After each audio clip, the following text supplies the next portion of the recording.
Bonjour à tous et bienvenue dans ce premier cours sur la réaction chimique par échange de protons. Alors, au menu de ce cours, nous allons voir ce qu'est le pH, nous allons définir ce que sont des acides et des bases et voir la réaction d'un acide avec l'eau. Avant de commencer à proprement parler le cours, je vais faire donc deux remarques et un complément mathématique. Alors, première remarque, nous allons écrire des équations de réaction. Donc, en toute rigueur, on doit préciser l'état dans lequel se trouvent les composés, donc aqueux, liquide, solide ou gazeux. Mais pour faciliter l'écriture, donc je ne le mettrai pas. Je le préciserai par contre lorsqu'il y aura des composés qui seront gazeux. Deuxième remarque, dans ce cours, nous allons parler de l'ion H+. Alors, l'ion H+, qu'est-ce que c'est? Donc, c'est un atome d'hydrogène auquel on a enlevé un électron. Il s'agit donc d'un proton. C'est pour ça qu'on parle ici de réaction chimique par échange de protons, puisque ce sont des ions H+, qui vont être échangés, et un ion H+, c'est un proton. Alors, ces protons H+, n'existent pas dans l'eau. À chaque fois, ils vont aller s'associer avec une molécule d'eau et former un ion H3O+, qu'on appelle l'ion oxonium. En fait, un ion H+, dans l'eau, en solution aqueuse, ça va être équivalent donc à un ion oxonium H3O+. Alors, c'est la même chose ou presque. Vous pouvez voir dans la deuxième équation de la remarque numéro 1, j'ai écrit donc H3O+. Mais si j'écris avec H+, donc on va supprimer la molécule d'eau, puisqu'il n'y a plus la molécule d'eau dans les produits, donc il faut que je la supprime des réactifs. Dans ce cours, nous aurons besoin d'un outil mathématique qu'on appelle le logarithme. Alors le logarithme, vous pouvez le trouver sur votre calculatrice, le voici. Donc vous pouvez constater que ce logarithme, il se trouve exactement sur la même touche que la puissance de 10. Alors pourquoi? En fait, cet outil mathématique représente en fait l'opération inverse de la puissance de 10. En effet, si on prend le logarithme de 10 puissance x, ça sera égal à x. En fait, ce logarithme, c'est un extracteur de puissance pour des nombres écrits en puissance de 10. On va voir quelques exemples. Logarithme de 10 puissance 2, c'est 2. Logarithme de 10 puissance moins 3, c'est moins 3. Alors pour 1, logarithme de 1 c'est équivalent à 10 puissance 0. Donc logarithme de 1, ça sera égal à 0. Alors on peut calculer le logarithme de n'importe quel nombre. Logarithme de 18, ça sera logarithme de 1,8 fois 10 puissance 1. Donc la puissance ici est proche de 1 et effectivement on trouve un résultat égal à 1,255. Alors commençons par le pH. Donc vous savez déjà que on peut mesurer le pH avec un indicateur coloré, avec du papier pH ou bien avec un pH mètre. Donc le pH varie de 0 à 14 et donc plus le pH est faible, plus la solution est faible et plus le pH est important, plus la solution est alcaline. Donc pour un pH de 7, on dit que la solution est neutre. Alors, qu'est-ce que c'est que le pH? C'est un chimiste danois, Søren Sørensen, qui l'a défini donc, comme étant le potentiel hydrogène. Donc, potentiel hydrogène, donc on va mesurer dans une solution la concentration en H+, en ion H+, donc en ion oxonium H3O+. Et en fait, le pH, c'est moins log de la concentration en ion H3O+. Donc voilà la définition du pH, moins log de la concentration en ion H3O+. Alors on peut effectivement trouver à partir du pH la concentration en ion H3+.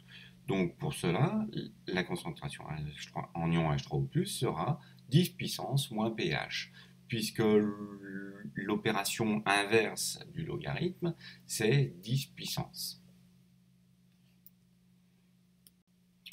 Donc pour une solution de pH égale à 0, la concentration en ion H3O+, sera de 10 puissance 0, c'est-à-dire de 1 mol par litre.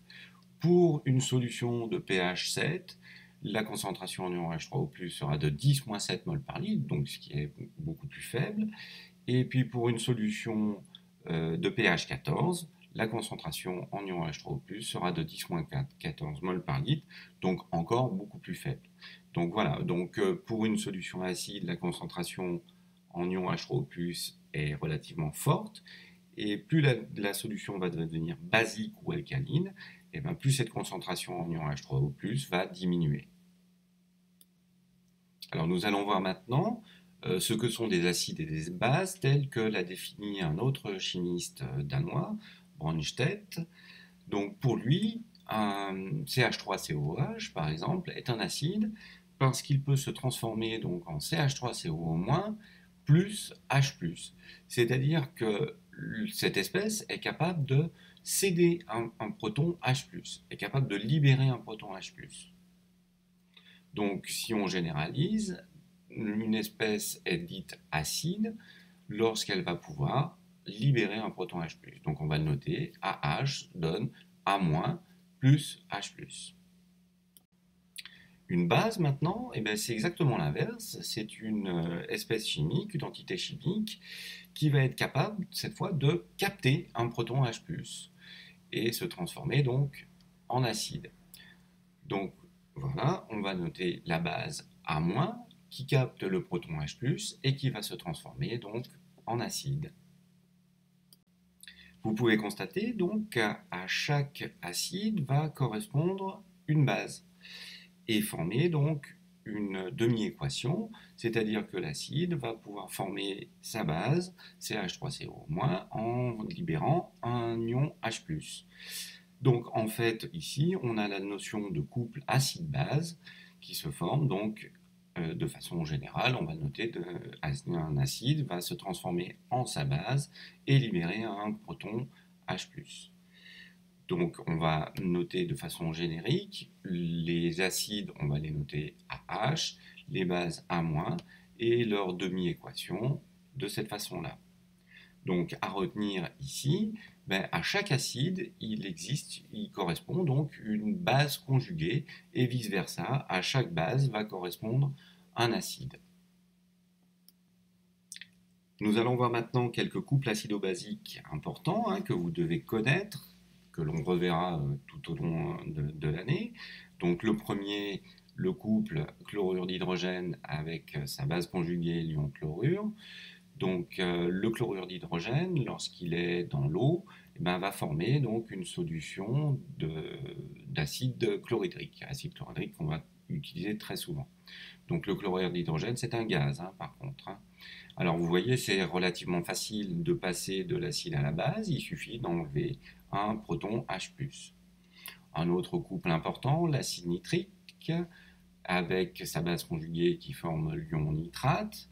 On a vu dans les exemples précédents l'acide éthanoïque et sa base conjuguée l'ion éthanoate.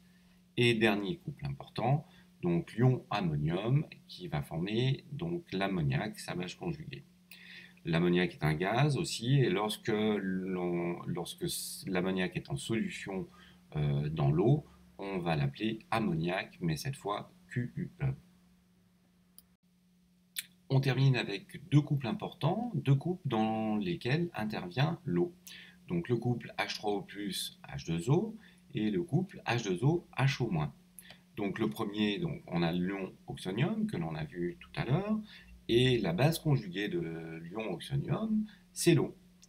Et l'eau peut être aussi acide, et sa base conjuguée, ce sera l'ion hydroxyde, HO-.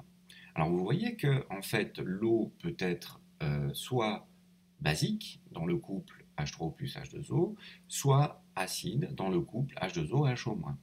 Alors ce type d'espèce, c'est ce qu'on appelle donc des amphotères. L'eau est un amphotère, ou alors on peut dire que c'est une espèce ampholyte, c'est-à-dire qu'elle peut avoir un caractère acide et un caractère basique. Alors il existe d'autres couples qui sont des amphotères, hein, qui ont ce caractère ampholyte, donc notamment les deux couples acide carbonique ion hydrogène-carbonate et l'ion hydrogène-carbonate, ion carbonate. L'ion hydrogène-carbonate est à la fois donc la base conjuguée d'un couple et l'acide conjugué de l'autre couple. Alors l'acide carbonique, vous en avez déjà entendu parler, c'est l'acide que l'on va obtenir lorsqu'on va dissoudre du dioxyde de carbone dans l'eau. Donc on va le noter H2CO3, ou vous pouvez le voir noté aussi de cette façon-là, CO2, H2O. Voyons maintenant ce qu'on appelle des réactions acido-basiques. Alors on va partir d'un exemple. Donc l'acide nitrique qui va réagir donc avec l'ion hydroxyde. Alors l'acide nitrique fait partie du couple HNO3NO3-, donc c'est un acide, et puis l'ion hydroxyde qui fait partie du couple H2O-HO-, ici c'est une base. Alors qu'est-ce qui va se passer? Eh bien, l'acide nitrique va libérer un proton H+, et se transformer en sa base conjuguée, et l'ion hydroxyde, lui, va capter cet ion H+, et se transformer en son acide conjugué H2O. Donc au final, on va avoir la réaction suivante, on va avoir un échange de protons entre les deux espèces.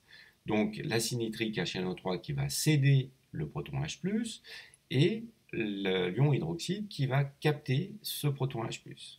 Donc en fait, une réaction acido-basique, c'est une réaction d'échange de protons entre un acide et une base. Voyons maintenant ce qui se passe lorsqu'on va faire réagir un acide avec de l'eau. On va prendre deux exemples, donc l'acide nitrique et l'acide éthanoïque. Alors, dans les deux cas, l'acide nitrique va former sa base conjuguée NO3- et libérer un ion H+, et pareil pour l'acide éthanoïque, donc qui va former sa base conjuguée, l'ion éthanoate, et libérer un proton H+. Donc on va suivre l'évolution dans deux tableaux d'avancement, donc on va partir avec les mêmes quantités initiales, donc 0,4 mol, et on va voir ce qui se passe pour chacun de ces acides. On regarde ce qui se passe dans un premier temps pour l'acide nitrique. Donc on voit ici, en fin de réaction, que l'acide nitrique est le réactif limitant, il s'est totalement transformé dans l'eau. Alors c'est ce type d'acides qui sont totalement dissociés dans l'eau, qui se transforment totalement dans l'eau, c'est ce qu'on appelle donc des acides forts. Si on regarde maintenant ce qui se passe avec l'acide éthanoïque, eh bien on va constater qu'en fin de réaction, il va rester de l'acide éthanoïque. En fait, il n'y a pas de réactif limitant dans cette réaction. Le X final sera inférieur donc au X, à l'avancement maximal que l'on aurait pu espérer. Alors pourquoi? En fait, parce qu'il va exister en fait un équilibre entre deux réactions inverses. C'est-à-dire que la base va se transformer aussi en acide. Donc pour ça, on va noter cette fois maintenant une double flèche, puisqu'en fait, il y a une compétition entre les deux réactions. Alors ce type d'acide, c'est ce qu'on va appeler donc un acide faible.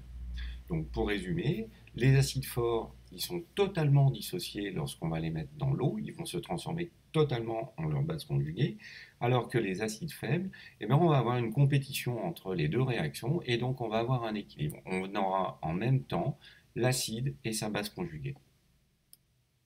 Regardons maintenant plus en détail la réaction d'un acide fort avec de l'eau. Donc on reprend la même réaction que tout à l'heure, donc de l'acide nitrique avec l'eau, et on va se poser la question maintenant, donc quel est le pH d'une solution de volume V, d'acide nitrique et de concentration C. Alors il est facile de calculer la quantité de matière initiale d'acide nitrique, donc la quantité c'est C fois V. On va reprendre notre tableau d'avancement, et cette fois donc, dans la quantité de matière initiale, on va placer C fois V. Là, à l'état final, donc c'est un acide fort, donc il est totalement dissocié, donc il ne reste plus d'acide nitrique, et les quantités de matière pour NO3- et H3O+, sont C fois V.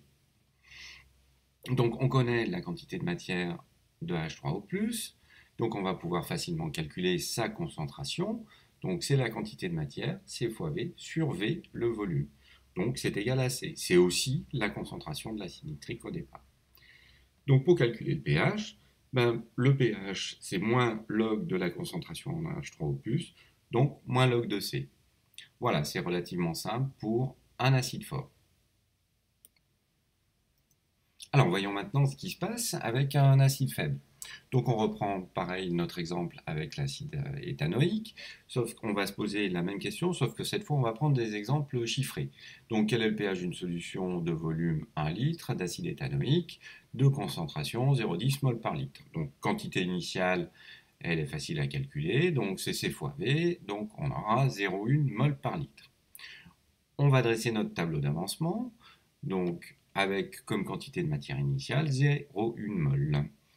Donc en cours, pas de problème. Et à l'état final, par contre, là, il va se poser un problème. Moi, je ne sais calculer que si la réaction est totale. Or là, on a un équilibre, on n'a aucune indication, donc pour l'état final. Le X final, on ne le connaît pas. Tout ça parce que, effectivement, on est dans une situation où on a un équilibre entre les deux réactions. Donc il nous manque quelque chose pour pouvoir répondre à la question, hein. Alors, pour en apprendre un peu plus sur ces acides faibles, nous allons réaliser en fait deux expériences. Donc, dans la première expérience, nous allons partir avec une quantité de matière de 1,10-2 mol, et puis dans la deuxième expérience, 10-3 mol. Et on va regarder ce qui se passe à l'état final. Donc, voilà pour la première expérience, et voilà pour la deuxième expérience. Donc, on peut constater qu'effectivement, à l'état final, les quantités de matière ne sont pas les mêmes. Alors, pour la première expérience, on va faire le rapport des concentrations des produits sur la concentration des réactifs, en excluant l'eau qui est un solvant. Lorsqu'on fait ce rapport, on obtient une certaine valeur, 1,7 10-5. On va faire exactement le même calcul avec les concentrations de l'expérience 2. Et on constate qu'on va obtenir exactement la même valeur. Donc, on voit effectivement ici que les rapports des concentrations des produits sur la concentration des réactifs est constante, elle reste la même. Donc, cette valeur, on va lui donner un nom, on va l'appeler le Ka, la constante d'acidité. Donc, en fait, ce rapport ne dépend pas des quantités de matière initiale du réactif, mais va dépendre de la réaction elle-même. Alors, si on revient maintenant à notre exemple de tout à l'heure, on a l'information supplémentaire qui nous manquait. On sait maintenant que pour cette réaction, donc la réaction de l'acide éthanoïque avec l'eau, pour cette réaction-là, on a une constante d'acidité, Ka, qui est de 1,7 10-5. Alors, effectivement, ça va bien nous arranger parce qu'on connaît les concentrations donc des réactifs et des produits. Donc, on va les remplacer dans l'expression du Ka. Donc, à la place de la concentration de CH3CO-, eh ben, on va placer XF sur V. La concentration en ion H3O+, c'est aussi XF sur V. Et la concentration CH3COH, 0,1 - XF sur V. Alors ça simplifie un petit peu et on va obtenir donc XF au carré sur V facteur de 0,10 - XF. Donc en manipulant un petit peu, on va obtenir une équation donc, du second degré. On va remplacer donc maintenant par les valeurs du K. Voilà. Et avec un petit peu de raisonnement mathématique, on sait résoudre une équation du second degré, donc il y aura une valeur qui sera négative qui ne sera pas possible, et donc on va pouvoir trouver le XF ici égal à 1,3 10-3 mol. Avec cette valeur donc, de l'avancement final, on va pouvoir déterminer cette fois le pH. Donc, on se souvient, le pH, moins log de la concentration en ion H3O+, donc ça sera égal à moins log de XF sur V.